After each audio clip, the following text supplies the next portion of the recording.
Good afternoon, everyone. Good afternoon, sir. Good Afternoon, sir. afternoon.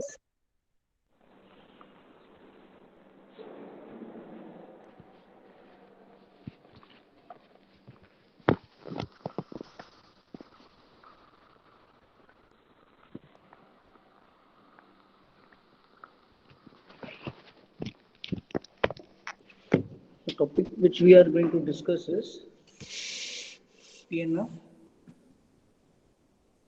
proprioceptive neuromuscular classification. So, what does it mean? Proprioceptive. That is, what is PNF? PNF technique is basically used to develop the muscular strength, endurance, and facilitate stability, mobility, neuromuscular control, so and so. So, what is the meaning of PNF? Proprioceptive means you are using the any one of the sensory receptors, clear, which gives the information, and then you are treating the patient. That is, you are utilizing the sensory receptors which gives information concerning movement and position of the body. That is, you are using the proprioceptive sense, clear. And neuromuscular, which means from the name it is evidence that something related to nerves and muscle, and you are facilitating the movement, clear, by using the sensory receptors. You are making a movement easier. That is the meaning for the topic, PNF. So what is the use of PNF? As I have already told, it is used in many forms. That is, to develop strength. It is both used in orthopedical conditions, pathologies, and neurological pathologies. So PNF, what is the indication of PNF? It is used throughout the continuum of rehabilitation. It is used in any phase of the rehabilitation program. That is, in the early phase, it is used in the early phase also, and it is used in the final phase also of rehabilitation program. That is, what is an early phase? That is healing phase. Suppose if a patient has had an, or in other words, the indication, the muscle power indication, if you take a neurological condition, the muscle power indication for PNF is any grade from 0 to 5. That is, for example, if you want to give free exercise, if you want to give free exercise, you know what is free exercise? If you want to give free exercise, what is the muscle power indication? It is 3. Clear? If you want to give suspension, that is in remedial exercise we have discussed earlier. Remedial exercise, that is treating the muscle according to its muscle power. Treating the muscle according to the muscle power. If the muscle power is 3, you will give free exercise. If muscle power is 3 minus or 2 plus, you will go for suspension therapy. Yeah, that is an indication. Suspension indication is 3 minus or 2 plus. And what is the indication for resisted exercises? Resisted exercise, that is 3 plus. If you want to give resisted exercise, then minimum muscle power should be 3 plus. So likewise, what is the indication for PNF? What is the indication for PNF? Where, in which muscle power you can give PNF? So this is the only technique. PNF is the only technique where you can apply in any part of the grade or in any grade of the muscle power. That is 0 to 5. In any grade, PNF is indicated. I think I am clear. So for other exercise, that is the specialty of PNF. In other exercises, you will apply or you will perform those exercise only if the patient is having particular muscle power. But PNF is the only exercise where you can apply or where you can give in any muscle power. Clear?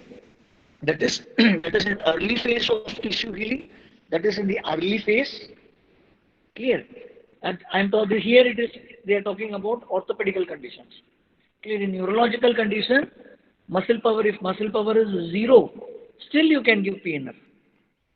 Clear? That we will discuss later. Okay. In final phase of the rehabilitation, that is in orthopedical uh, conditions, or if you take neurological condition, if muscle power is 5, then also you can give PNF. Clear? So, PNF techniques are useful throughout the continuum of rehabilitation from early phase of tissue healing when isometric techniques are appropriate to the final phase of rehabilitation when high speed diagonal movement can be performed against maximum resistance. So this is the advantage of PNF. Okay. Application of sensory cues. So in the first slide we discussed proprioceptive means you are using the sensory receptors. In order to treat, in order to treat the patient, you are using the sensory available sensory receptors. Clear? What are the sensory receptors like? What are the sensory cues? They are, it may be proprioceptive, or it may be cutaneous, it may be visual, or it may be auditory. Clear? So you are using these sensory cues for treatment purpose. Clear? You are using these sensory cues of the patient to either elicit the movement in the case of muscle power 0 or augment the motor response if the muscle power is greater than 0. I think you are clear what I am saying. You are using these sensory cues of the patient to treat the patient. It may be for eliciting the movement, or in the case of 0, and if the muscle power is 0, then you will elicit the movement. If the muscle power is greater than 0, then you will augment the motor responses. Clear? You are using these sensory cues for the treatment purpose. So what is the main philosophy behind the PNF? See, the human beings, normal human beings, including those with disabilities. Clear? So normally we don't use all the existing potential. Listen carefully. Suppose if you take a paralyzed patient, a person is having paralysis of upper limb. Clear? Paralysis of upper limb, for example. Still, this patient is having some potential. Clear? Still, the person is having some potential. Clear? And if you take the normal human being, we are not using the full potential. Again, I'll explain. So I have taken two individuals here. One is disability, a person with disability. Listen carefully. I have taken two individual. One is normal individual. Other is a person with the disabilities. Clear? So both normal and disabled person, they don't use all of their existing potential. What they does? So what you are doing? You are You read this sentence. What is the main philosophy? All human beings, including with the person with disabilities, have untapped existing potential. What is untapped? Meaning I had given the potential is available, but it is not used. Clear? Underlying philosophy is that all human beings, including disabilities, have some unused existing potential. Clear? So that unused potential you are using or you are utilizing. Clear? And then you are augmenting the further movement. So PNF is an integrated approach. That is, each treatment is directed on total human being, not just a specific problem or the body segment. That is, suppose if you are doing simple passive movement, imagine if you are doing simple passive movement, what you will do?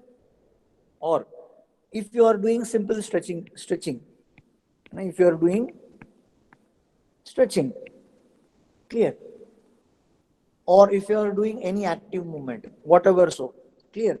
So what you are doing in all these situation, you are using any one joint or one muscle. You are using either one joint or a particular muscle or a specific muscle, and you treat a patient. Here, this is the other treatment protocol, that is passive movement, stretching, active movement, joint mobilization. All these are specific bone or specific joint or specific muscle you are treating. But in case of PNF, it's an integrated approach.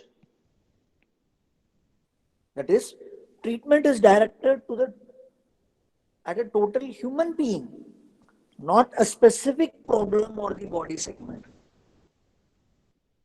So that's why it is called as an integrated approach. Am I audible? Yes, sir. Yes, Okay. sir. So now, based on the untapped existing potential, and I have told already, even the paralyzed patient, even the paralyzed patient has some potential. Clear? So that untapped existing potential of the patient, the therapist will always focus on mobilizing the patient's reserves. So from this existing potential, he is trying to mobilize the patient, or he is trying to improve the patient's condition by utilizing this untapped existing potential. Clear? Based on the untapped existing. What is untapped existing? Already we discussed. It is available but not used. Based on the untapped existing potential of all patients, the therapist will focus on mobilizing the patient's reserves. Clear? So he will try to use those untapped potential, and he will try to mobilize the patient or improve the patient's condition. So, what is the primary goal of the PNF? The primary goal of treatment is to help the patient to achieve their highest level of function. What is highest level of function? I have already told, the PNF can be applied in any grade between 5 and 0 and 5. If you get a patient with muscle power 0, then you will apply PNF and you will try to get the muscle power 1. Clear? If you are getting muscle power 2, if the patient is of muscle power 2, you will aim in achieving 3 or higher. Clear? So what is the main goal? It is to achieve the highest level of function. Clear? That is why I have told you can use any grade 0, 1, 2, 3, 4, 5. In any grade you can apply PNF. So what is your aim? It is to improve the, or in order to achieve the highest level of function. So in order to reach this level, you are using two concepts or two principles. One is motor control principle and other is motor learning principles. So this we will discuss in detail later on. Clear? So this is a separate topic we will discuss later. So you will achieve this by using these two principles. Till here you are clear what I am saying?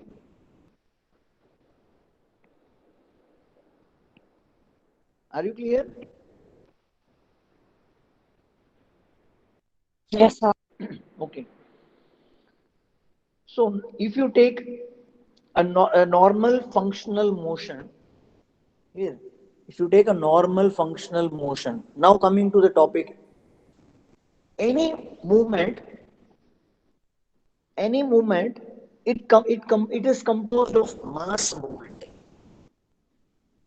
Any day-to-day activity, any day-to-day activity, it is composed of mass movement pattern. What is this mass movement pattern? Suppose, for example, if you want to comb the air, clear, or or if in this second example, she is trying to take something from her left pocket, clear, something like that. So here in this example, first example, you see what is happening to the shoulder. It is a combination of movement. It is not single movement in shoulder joint. Clear? So it is a combination of triplanar movement. And you know what is triplanar movement? Flexion abduction, flexion extension, abduction adduction, medial rotation, lateral rotation. So this is basically a triplanar movement. Clear? This is normal day-to-day activities. In normal day-to-day activity, any day-to-day activities. Clear? And what is another example? Mhm. Opening the car, in shoulder joint, again single movement is not happening. Triplanar movement is happening. That we will discuss later in detail. So in passive movement, what we are doing in a other than PNF, in passive movement, for example, we will take passive movement. In passive movement, what you are doing? You are doing, you are performing the movement in a single plane. Clear? Flexion, either you will do flexion extension, or you will do abduction adduction, or you will do medial rotation, lateral rotation in passive movement. Clear? So what is, but it will not help the patient. Suppose if the patient is paralyzed, upper limb is totally paralyzed, if you are doing simple passive movement in a uniplanar movement, clear, it will not help for his functional activities. Clear? Single planar movement, if you perform any treatment in a single plane, it will not help in his for his functional activities. Clear? Because normally any ADL, you can take any example, wearing the cloth, clear, removing the cloth, wearing the t-shirt, taking the any purse from your back pocket, clear, and tying the shoelace, you are bending forward and tying the shoelace with crossed leg, all are a combination of movement, it is not a single movement. Clear? So normal functional motion, normal functional motion is composed of mass movement pattern. Clear? Upper limb is used with trunk, upper trunk, and lower limb is used with along with lower trunk. Clear? In synergy pattern. Clear? That we will discuss later. Normal functional motion is composed of mass movement pattern of limbs and synergistic trunk muscles. The motor cortex. See, no, so why this happen? Clear? Why this happen? When the motor cortex, it generates and organizes these movement pattern. Listen carefully. The motor cortex, it generates and organizes these movement pattern, that is combination of movement pattern, and the individual cannot voluntarily leave a muscle out of movement pattern to which it belongs.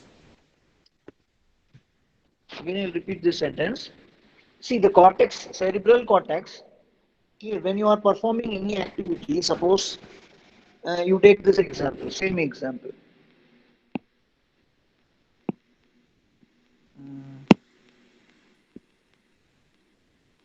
You take this example. Suppose if a patient is if a person want to comb the hair here on the same side, this is combing the hair on the same side. So what happens? The central nervous system or the cerebral cortex, it sends the information to all group of muscles which is involved in this pattern. Clear? Cerebral cortex, it sends the information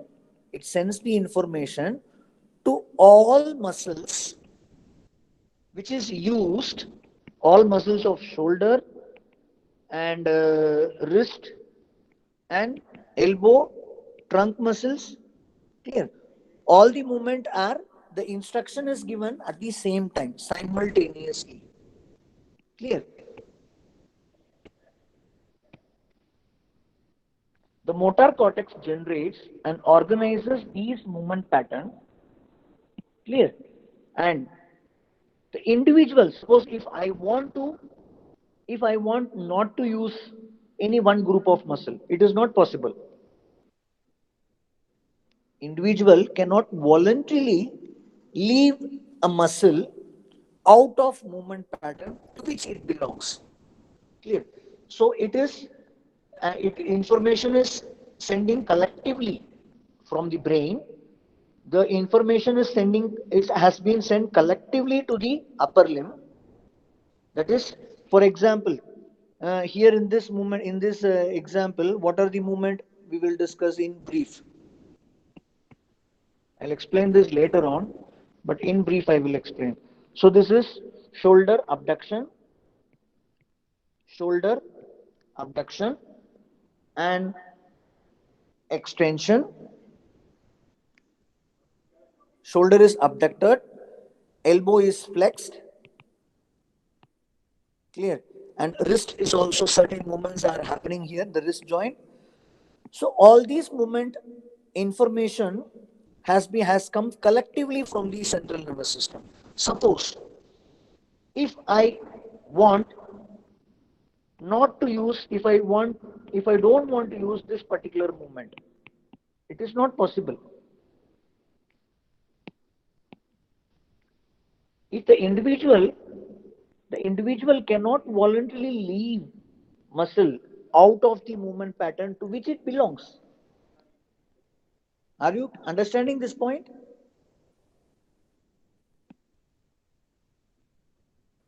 Yes? No, sir. See, normal functional motion, if you are performing, अगर आपको कोई movement करना है, suppose if you want to do any movement, वो movement है ना combined होता है, you can not separate. You cannot separate, or if you want, अगर आपको वो particular movement नहीं करना है, करते आप लोग क्या है नहीं कर सकते. You cannot separate or you cannot leave any movement within the pattern. Okay, we will discuss. Okay, we will discuss in practical class later sometime. Okay. So these synergistic muscle combinations form the PNF pattern of facilitation. So this synergistic combination is called as PNF pattern of facilitation. It forms the PNF pattern of facilitation. Okay. Mm. So what is PNF pattern? What is the PNF pattern? As I have told, it involves all three planes, movement in all three planes. Movement in sagittal plane, coronal plane and transverse plane. In sagittal plane, flexion extension, and in coronal plane, abduction adduction, and in transverse plane, medial rotation and lateral rotation.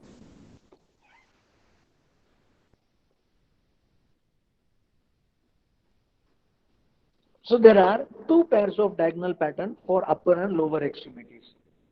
There are two pairs of diagonal pattern for upper and lower extremity.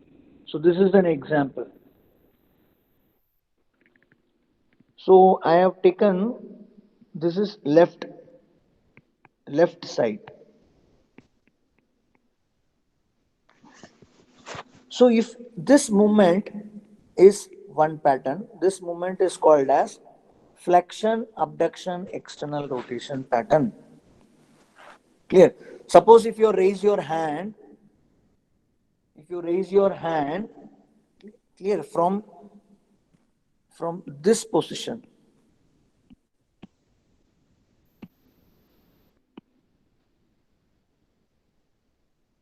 from this position,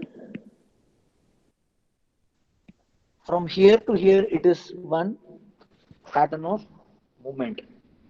Clear? Again, from here, this position to this position is another pattern. So this is first one pattern, this is another pattern.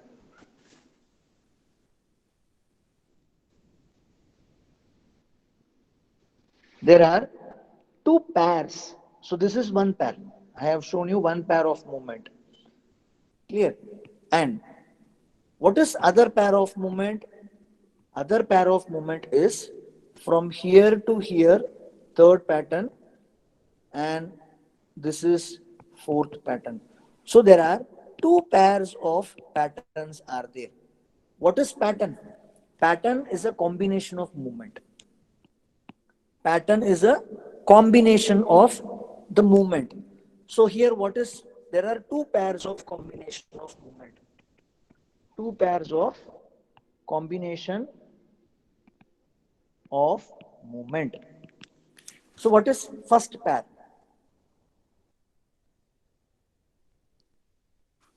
There are two pairs of diagonal pattern for upper and lower extremity. Here I had shown only upper extremity.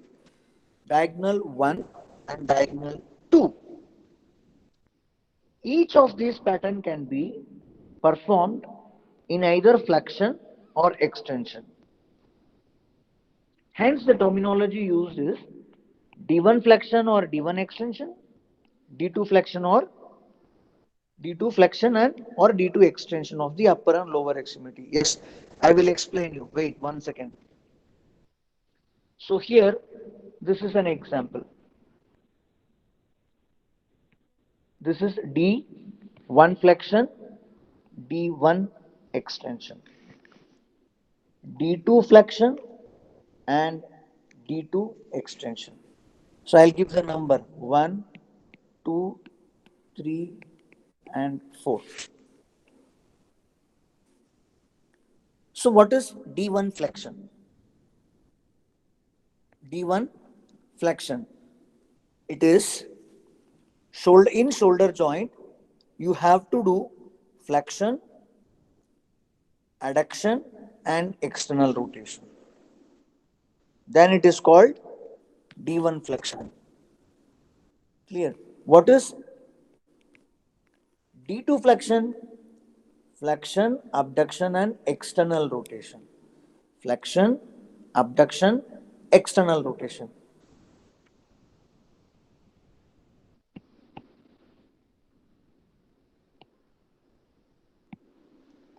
Where is flexion, abduction, external rotation here? Here, this one. So this is called D2 flexion.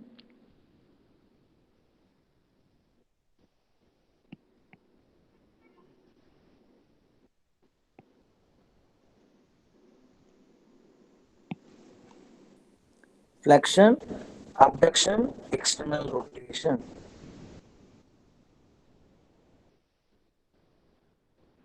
Flexion, abduction, external rotation. This is called D2 flexion. Then what is D1 flexion? Here. Flexion, adduction, external rotation. This combination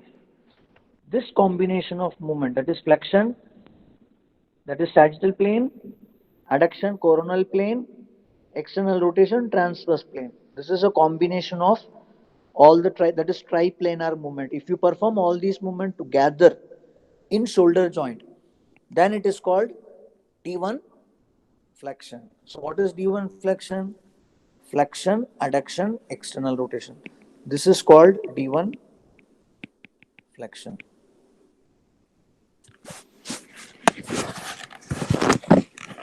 So what is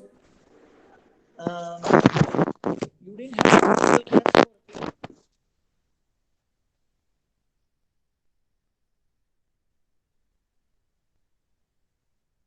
hello?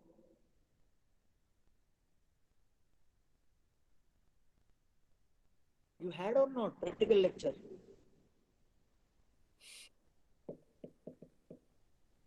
Am I audible?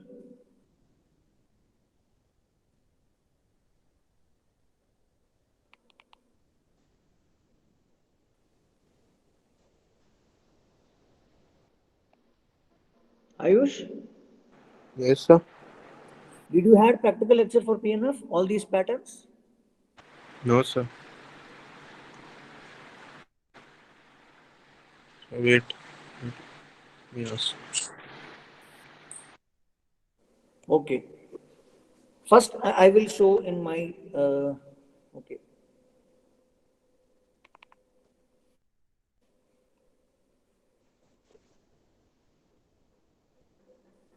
See, you are performing in shoulder joint. So this movement, this is called D2 flexion. Clear? This is called D2 flexion. From this is called D2 extension. Clear? Again I repeat. From this position, imagine you are having a sword. Clear? You are opening the sword in this direction. Clear? You are opening the sword. Clear? You are taking from this position to this position. Clear? So what is this movement from here, from this position? What you are doing actually? You are doing flexion, you are doing abduction, and you are doing external rotation. This is external rotation. Again I repeat. From this position, I am doing flexion of shoulder, abduction of shoulder, and external rotation of the shoulder. So this is called as D2 flexion. From this position to this position. This is called D2 flexion. The name of this pattern is called as D2 flexion. And now what I am doing, I am bringing my hand back to the position. From this position, I am bringing down adduction, extension, and then internal rotation of the shoulder joint. This is called D2 extension. Again I repeat, this is called D2 flexion, and this is called D2 extension. Clear? And what is D1 flexion? D1 flexion is, this is D1 flexion. Same extremity, but I am doing it opposite diagonal. Clear? This is one diagonal and this is other diagonal. Clear? What is one first diagonal? This pattern. This is one pattern from here to here.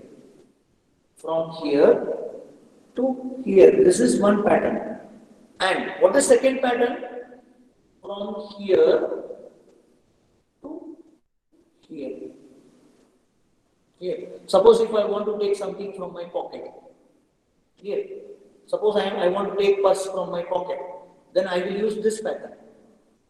This pattern. Clear? What is this pattern? Extension.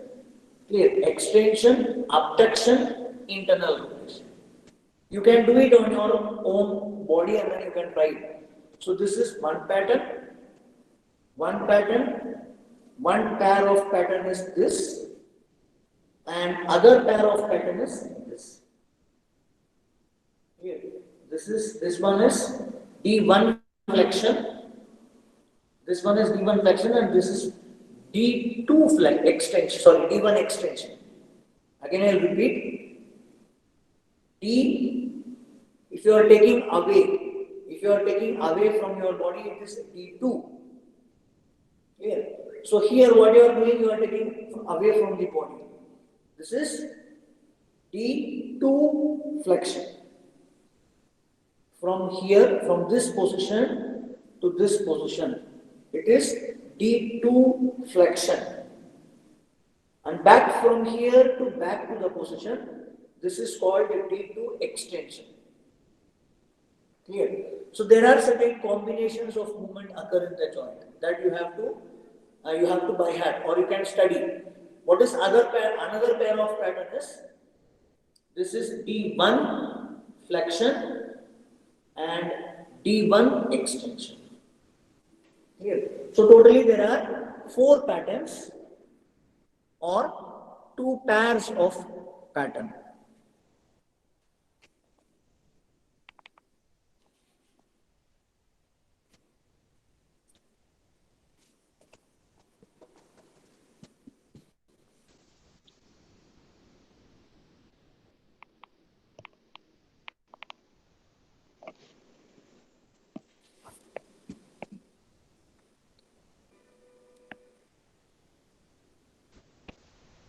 Screen is visible? Yes, sir. So here what you are doing, from this position to this position, if you are taking, then it is called, what is this pattern called? Who can tell? D1. Oh, D2. You are taking away from the body. You are taking away from the body. This is D2 flexion. Okay. Yes, sir. So from here to here, this is D2 flexion.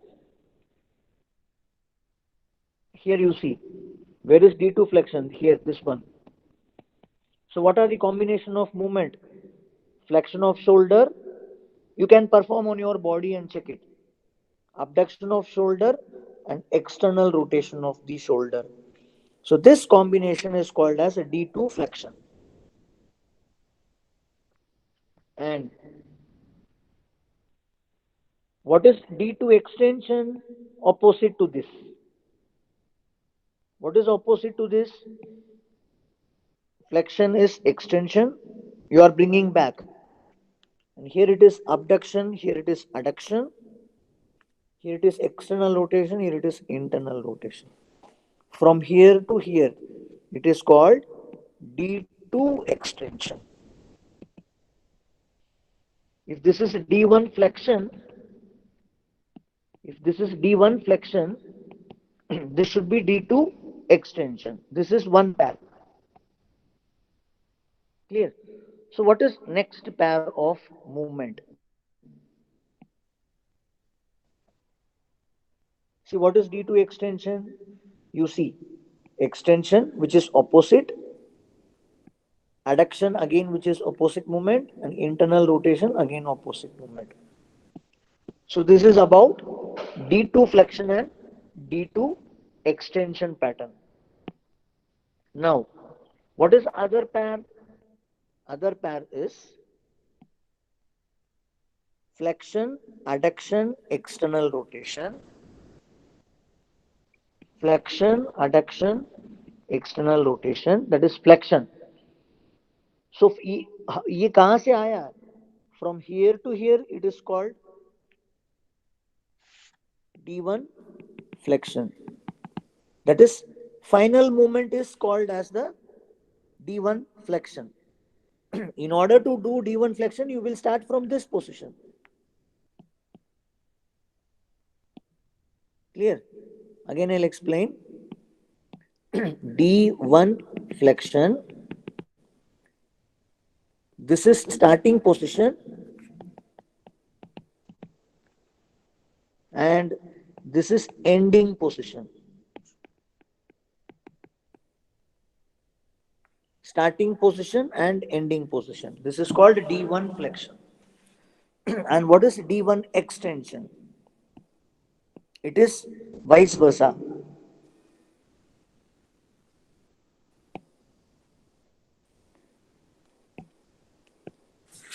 D1 extension. This is starting position. This is ending position. This is called D1 extension. So what is ending position? Extension, abduction, internal rotation. Extension, abduction, internal rotation. It is called D1 extension. Are you clear? Are you clear? Yes, sir. So basically what you are doing in PNF, you are not doing the movement in a unilateral plane. You are not performing the movement in unilateral, or in a uniplanar motion. You are not performing uniplanar motion. Why? Because in ADL activity, in day-to-day activities, you are not using the movement, you are not using the uniplanar movement. So what is the concept?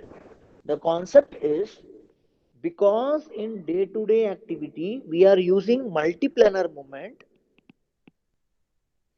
we are using multiplanar, any activities you take, combing the hair or putting up the sari and whatever, so whatever the movement you perform, it is a combination of movement, it is a pattern of movement. So then why you have to perform movement in uniplanar motion? That is the main concept. So if you want to increase or improve the functional activity of a patient, you have to treat the patient in multi-plane. You have to treat the plane with a combination of movement. So that is the main concept of PNF. So here you are using the exercise by performing the movement in a pattern, in a combination. So you are performing the movement in a combination. So these are the combination. This is the combination. This is the combination of movement. So this I have taken for left side. This is left side movement, left side pattern. Same way, it can be performed in the other side also.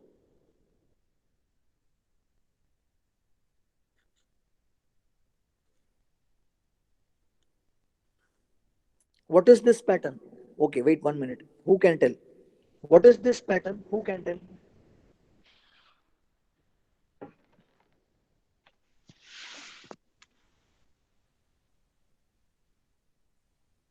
Come on.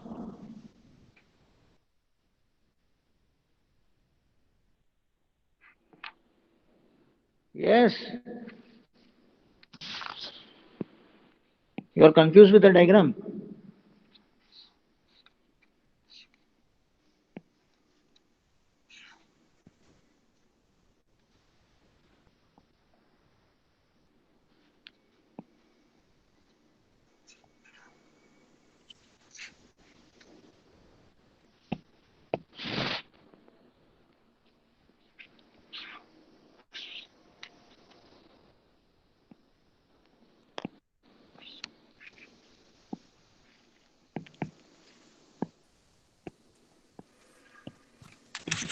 These are the four patterns for right side.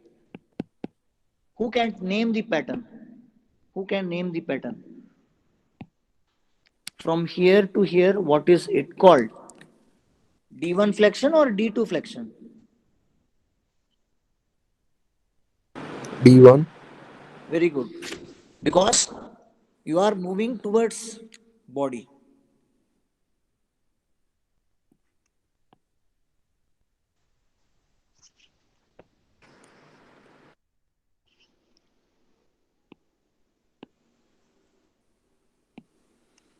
That is from here to here, it is called D1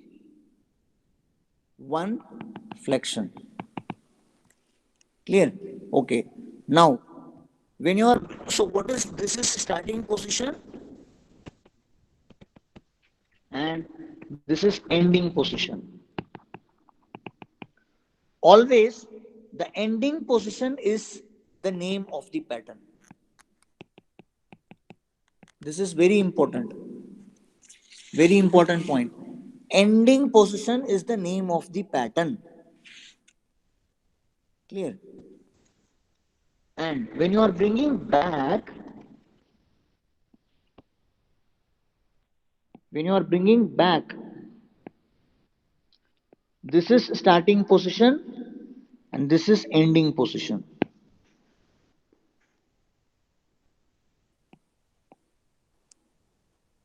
Clear? You are bringing from top to bottom.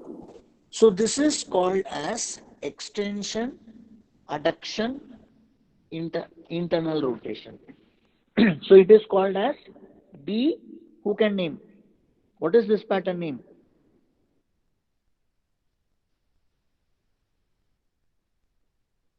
Yes. D2 ending. Right. So, D2 extension. huh. If this is D2 flexion, then it should be D2 extension, not ending. It is an extension. D2 extension. This is called a D2 extension movement or pattern. Clear? And last, I'll complete with this sentence. So if you are doing, what is this pattern? From here to here. This is starting. I am not talking about left side. I am talking right side. Right side. What is this pattern? Come on.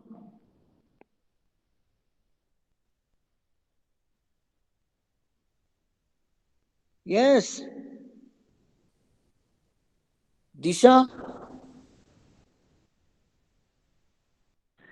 Sir, D2 flexion. Yes. D2 flexion. Clear. This is starting position and this is ending position. Again, when you are bringing back from here to here, it is called D2 extension.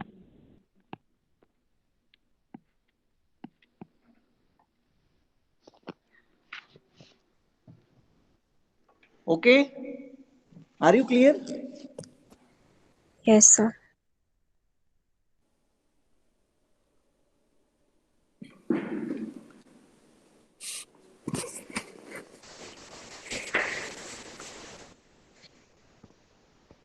These are combinations of movement. This we will discuss later. Now it will confuse. There are further, there are many more patterns are there. So now you have to study this tabulation. It's given in your Kishner, Colby Kishner. You study this um, This is for upper extremity and this is for lower extremity. Clear? You study only these from here to here, you study and come next class. What is the position of the shoulder? What is the position of the wrist? What is the position of finger and thumb, elbow, scapula in D1 flexion, D1 extension, D2 flexion, and D2 extension? So if you remember one pattern, if you remember any one pattern, you can, you will know all the pattern. And now one pattern you have to study properly. Clear? So this is the diagram you should remember. If you know this diagram, then you will know all the pattern. Clear?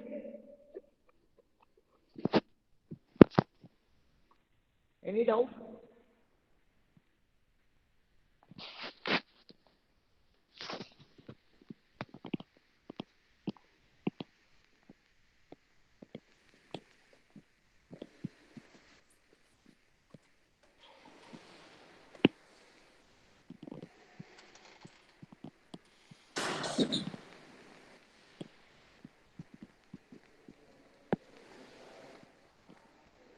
You go through these slides